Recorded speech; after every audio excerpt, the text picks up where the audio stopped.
Hey there! Matching to the spooky season, I made this Halloween castle card and I share how you can do this as well.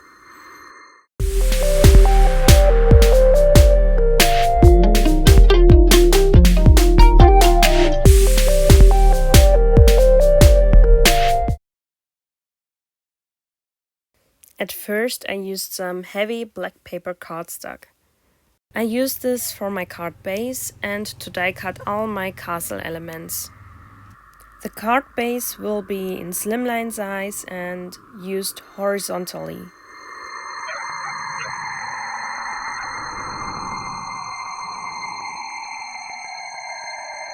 At first I created a non-folded slimline card base, but I changed it up later.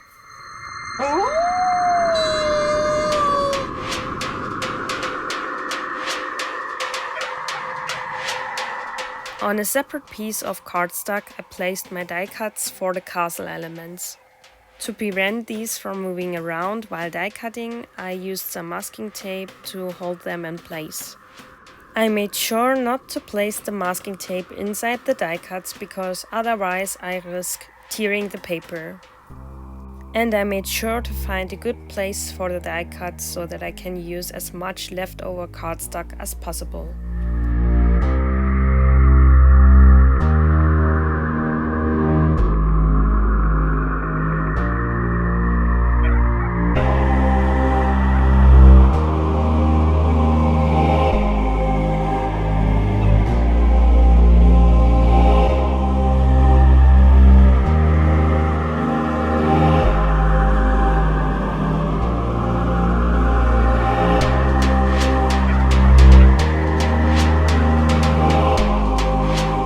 As an accent color, I decided to use green. So I used some green mirror cardstock to cut out my rooftop elements. Later on, I even used this cardstock to cut out a door element. And some windows as well.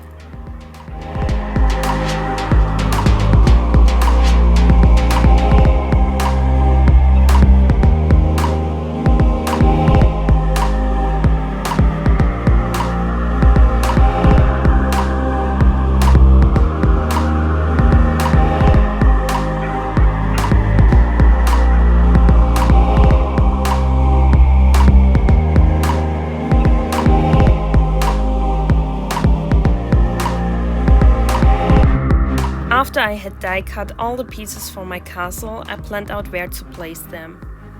And then tried to cut my original card base into shape. I wasn't very happy with the results, so I decided to make a new card base in slimline size.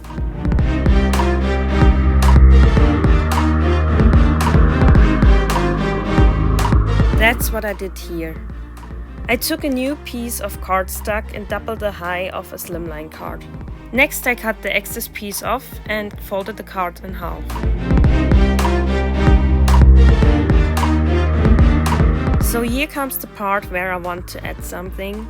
If you want this to be a real slimline card in the end, you have to plan out your card carefully before you start. For me, it wasn't important that my card measurements would fit a slimline card size, so my card didn't need to fit any envelope, or I had to take care that it could be sent by post. That's the reason why some of my castle elements are overlapping the slimline card size in the end. And in between, I even reduced the size of my slimline card base a little bit more.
add more interest to the card, I used a stenciling tool, a gray chalk ink pad, and a brick stencil to add some texture to the background.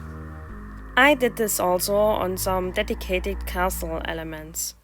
And for more realistic feeling, I made sure that the stenciling isn't perfect.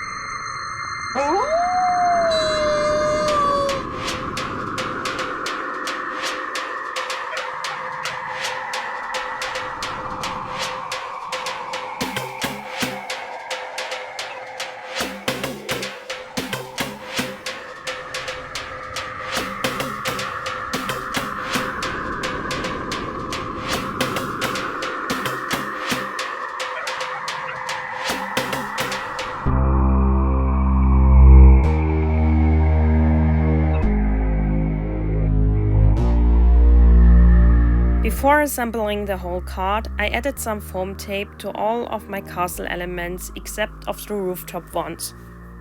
Then I removed the backing and stuck them down. At first I even missed my tower element on the top, but I managed to carefully put it in between my background and my foreground element.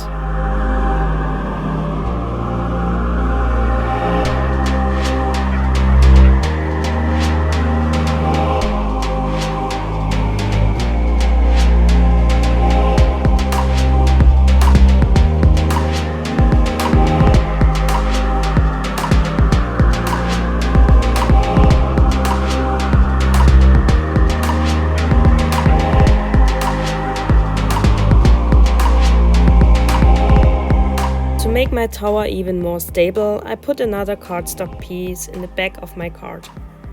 I made sure that this one aligns perfectly with my tower die cut element in the front.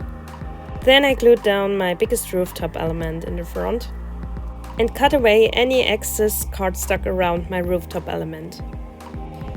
After that, I moved on gluing down all my other castle elements.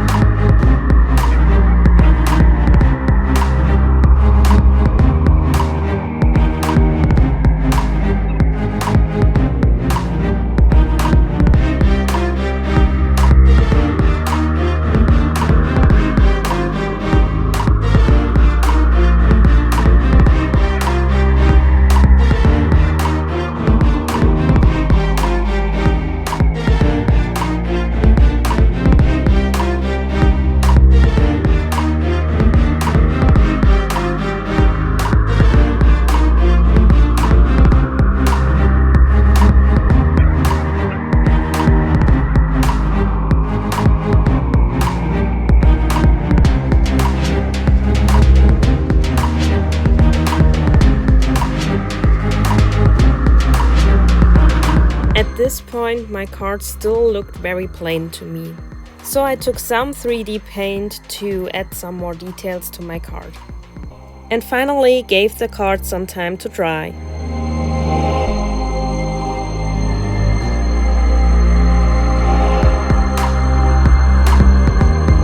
Now I have some ideas for you what to use this card for. First, and obviously, you can use this card for a Halloween invitation, as a birthday invitation card, or as a greeting card. And it could be also used to present a meal plan, especially for parties or simply as decoration. The die cuts can be also used to create an explosion box or a princess castle or whatever your heart desires. So that's the final result. I hope you like it, and if you enjoyed this video, I would be very happy if you like this video, subscribe for more, and see you next week. Bye!